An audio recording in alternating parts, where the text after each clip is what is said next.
FDLR yamaze kwemeza ko uyu Brigadier General Gakwerere washyikirijwe u Rwanda yari umwe mu bayobozi bakuru b'uyu mutwe.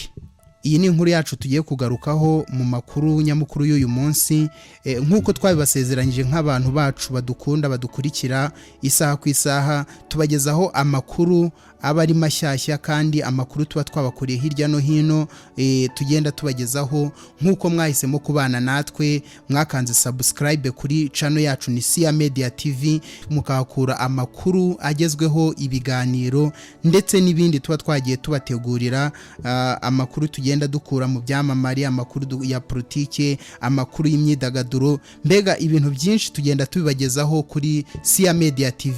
Icyo usabwa rero ni ugukanda subscribe, ugakanda like, ugakanda share igihe umaze gukurikirana ibiganiro byacu. Mu mpera z'icyumweru gishize umutwe wa M23 ugenzura Goma wahaye ubutegetsi bw'u Rwanda uyu Gakwerere hamwe n'abandi barwanyi ba FDLR uvuga ko bafatanywe nawe.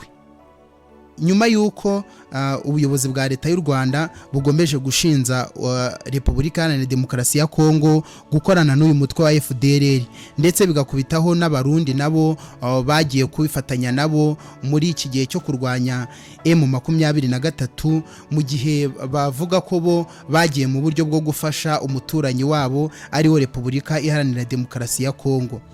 U Rwanda rero ruvuga yuko iyi Repubulika Iharanira Demokarasi ya Kongo igomeje kwifatikanya na FDLR igizwe na bamwe mu bagize uruhare muri jenoside yakorewe abatutsi mu 1994, akaba ari bamwe mu bagiye bahunga igihugu bakajya kwifatanya, bakajya kwihuriza muri biriya bihugu, ndetse u Rwanda rugashinza Repubulika Iharanira Demokarasi ya Kongo kuba ari rwo rushyigikiye uyu mutwe, nk'uko byagiye byumvikana mu majwi, nk'uko byagiye bigarukwaho na bamwe mu bavugizi b'u Rwanda cyangwa abagiye bagira ibiganiro batangaza kuri iyi nkuru.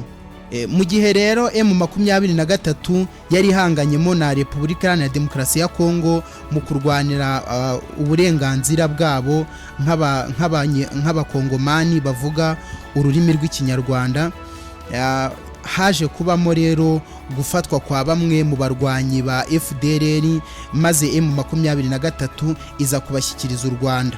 Ibintu umuvugizi w'uyu mutwe wa FDLR yaje kutangaza uyu munsi ubwo yaganiraga na BBC Gahuzamiryango, ubwo uyu Akire Ngoma yaje kuvuga ati Brigadier General werekanwe ku wa gatandatu ashyikirizwa u Rwanda yari mu bayobozi bakuru bacu. Ayo ni amagambo uyu muvugizi wa FDLR yararimo avuga, kandi nyine n'uburyo uyu Brigadier General Gakwerere yafashwemo. U Rwanda n'inzobere za ONU ishinja igisirikare cya Kongo FARDC gufatanya n'umutwe wa FDLR, ivuga ko ubangamiye umutekano w'u Rwanda, ibyo leta ya Kinshasa yo ihakana nayo, kandi hamwe na ONU bagashinja u Rwanda gufatanya n'umutwe wa M23. Tubibutse ko leta ya Kongo iyobowe na Perezida Félix Antoine Tshisekedi bashinza u Rwanda kuba rutera inkunga umutwe wa M23 rukifatikanya nawo, mu gihe ku ruhande rw'u Rwanda narwo bashinza Repubulika Iharanira Demokarasi ya Kongo iyobowe na Perezida Antoine Félix Tshisekedi gufatanya n'uyu mutwe wa FDLR, bakaba banabatera inkunga. Rero avugana na BBC, uyu muvugizi wa FDLR yaje gutangaza yuko aya makuru koko nk'uko u Rwanda rwagiye rugomeza kubitangaza, nk'uko rwagiye rubivugaho, aya makuru uyu nguyu Brigadier General Gakwerere yari umwe mu bayobozi bakuru b'uyu mutwe wa FDLR. Yagomeje avuga ati FDLR iyi ntambara twebwe ntago tuyirimo, nta ruhare tuyifitemo. N'uburyo yabivuzemo, yavuze ati nta ruhare dufitemo namba. Yongeraho ati gusa nyine usibye ko natwe hari aho bitugiraho ingaruka kuko natwe turi muri iyo zone. Ubwo urumva yararimo arahakana yuko bafashwa n'igisirikare cya Kongo, akongera akagaragaza yuko iyi ntambara nyine irimo kuba hagati ya M23 na Repubulika Iharanira Demokarasi ya Kongo ibagiraho ingaruka. Mu gihe M23 imaze kwigarurira ibice binini birimo Goma, birimo Bukavu, nibwo uyu muvugizi rero yatangaje amakuru nyuma yo kubona yuko aba barwanyi ba FDLR bamaze gushyikirizwa u Rwanda. Ubwo yaganiraga rero na BBC nibwo yaje kuba atangaza aya makuru. Leta ya Kigali ivuga ko mu gukorana n'ingabo za leta ya Kongo FDLR ibangamiye umutekano w'u Rwanda, ko ariyo mpamvu yafashe ingamba zo kurinda imbibi z'igihugu.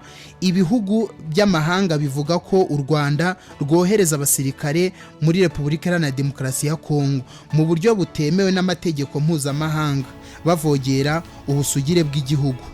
Akire Ngoma mu gihe yavuganaga na BBC we yatangaje ko yahakanye ku bufatanye bwe n'ingabo za FARDC ati icyo duhuriyeho na leta ya Kongo nuko dusa naho dufite uwo mwanzi umwe uva mu Rwanda akaba twibasira akibasira na Kongo, ariko ubundi mu mirwano nyirizina ntaho tuba duhuriye n'ingabo za Kongo.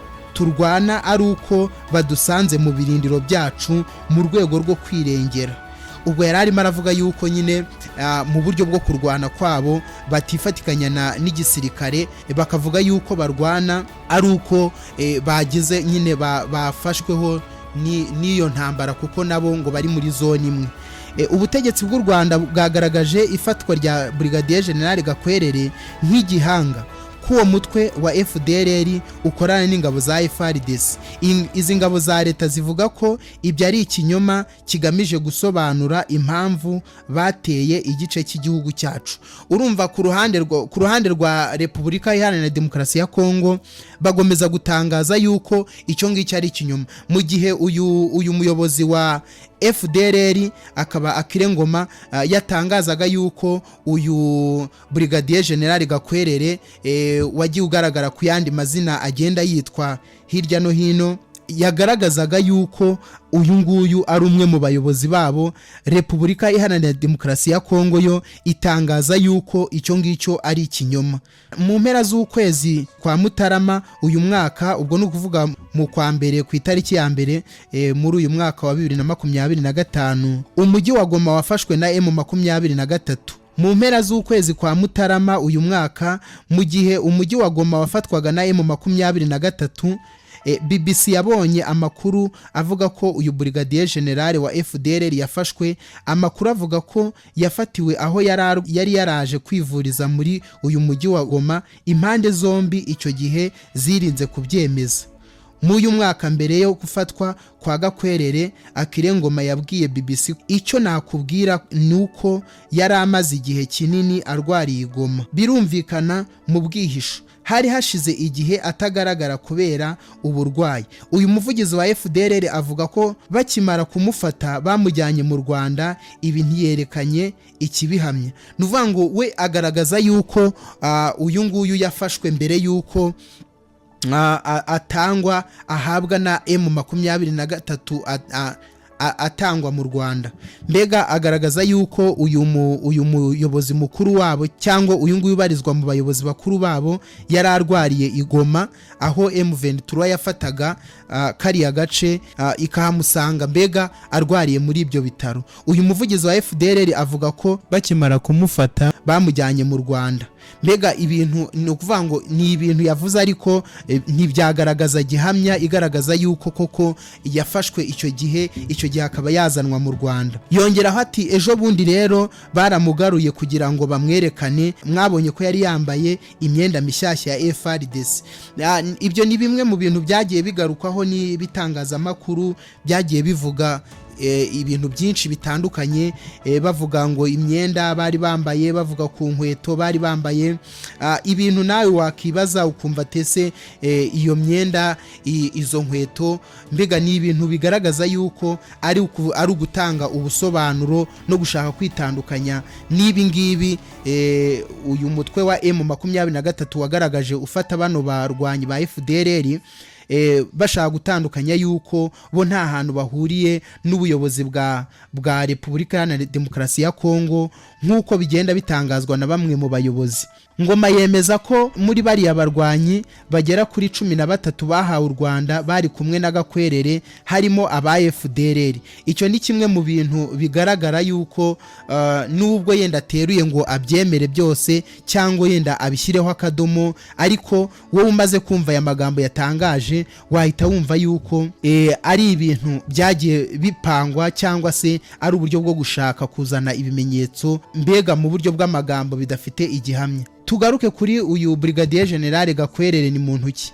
Inyandiko zashyiriweho urukiko rwa Arusha rwashyiriweho kuburanisha ibyaha bya jenoside mu Rwanda zigaragaza ko yitwa Ezekiel Gakwerere, ko mu gihe cya jenoside yakorewe abatutsi mu Rwanda mu mwaka w'1994 yari afite ibeti rya Suriyetona. Itangazo ry'ingabo z'u Rwanda rivuga ko ari Brigadier Jean Baptiste Gakwerere. Muri FDLR yari azwi kandi ku mazina ya Sibo Stani na Julius Mokoko, gusa ubu umutwe wa FDLR uremeza ko uwahawe u Rwanda ari uyu Gakwerere uvugwa. Ngoma yabwiye BBC ko mbere yuko Gakwerere arwara yari umuyobozi mukuru wa FDLR. Gakwerere yahoze mu ngabo za leta y'u Rwanda zahungiye mu cyahoze ari Zaire nyuma yo gutsindwa n'abarwanyi ba RPF Inkotanyi mu mwaka w'1994. Nyuma yagiye avugwa mu barwanyi b'umutwe wa FDLR muri Repubulika Iharanira Demokarasi ya Kongo. Mu mwaka w'2019 igihe cyicwa rya General Mudacumura wari ukuriye uyu mutwe wa FDLR, uyu mutwe wavugaga ko Ezekiel Gakwerere yari afite ipeti rya koroneli. Nta makuru menshi azwi ku buzima bwite bwa Gakwerere.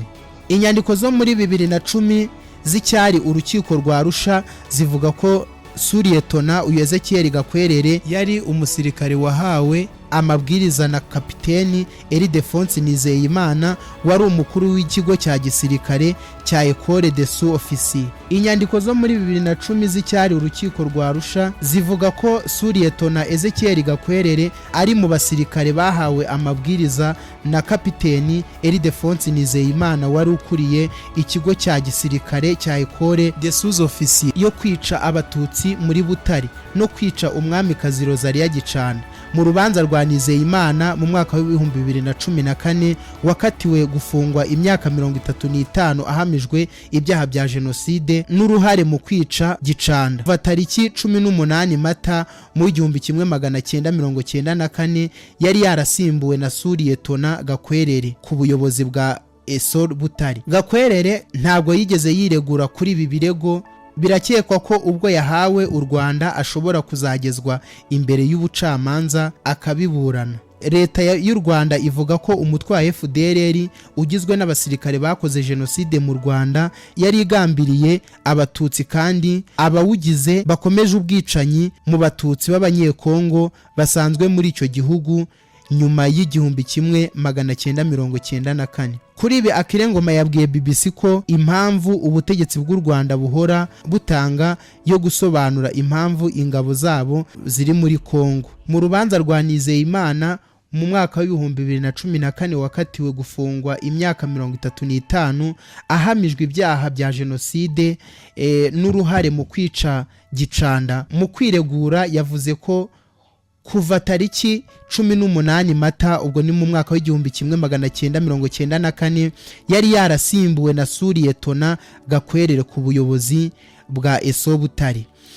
Uyu Gakwerere akaba ari we wari uyoboye iyi ESO Butare muri iki gihe. Gakwerere ntabwo yigeze yiregura kuri ibi birego. Birakekwa ko ubwo yahawe u Rwanda ashobora kuzagezwa imbere y'ubucamanza akabiburana. Leta y'u Rwanda ivuga ko umutwe wa FDLR ugizwe n'abasirikare bakoze jenoside mu Rwanda. Abawugize bakomeje ubwicanyi ku batutsi b'abanyekongo basanzwe muri icyo gihugu nyuma y'umwaka w'1994. Nuvango biragaragara yuko uyu muvugizi wa FDLR yamaze kwemeza yuko uyu nguyu Brigadier General Gakwerere ari umwe mu bayobozi bakuru b'uyu mutwe nk'uko byagomeje kugenda bivugwa. Abantu bamwe na bamwe bagakomeza kugenda babihakana bavuga bati ni uburyo bwo gushaka kugira ngo u Rwanda rwerekane yuko hari bufite impamvu yo kuba bwashyiraho ubwirinzi. Gusa u Rwanda rwo rugaragaza yuko mu buryo bwo guharanira umutekano warwo rwahisemo gufata ubwirinzi no kurinda umutekano w'abaturage mu gihugu. Bimwe mu bitavugwaho rumwe rero na bamwe mu bayobozi bari ku ruhande rwa Repubulika Iharanira Demokarasi ya Kongo bagomeza gushinja u Rwanda gufasha uyu mutwe wa M23, ariko u Rwanda narwo rukavuga yuko ikibaraje inshinga atari uburyo bwo kurwana na Kongo, ahubwo barajwe inshinga n'umutekano w'igihugu cy'u Rwanda ndetse n'abanyagihugu muri rusange. Ntujye kure yacu rero, amakuru tuyakugezaho 5 kuri 5 ni kuri Sia Media TV, n'ahandi wasanga aya makuru uretse hano.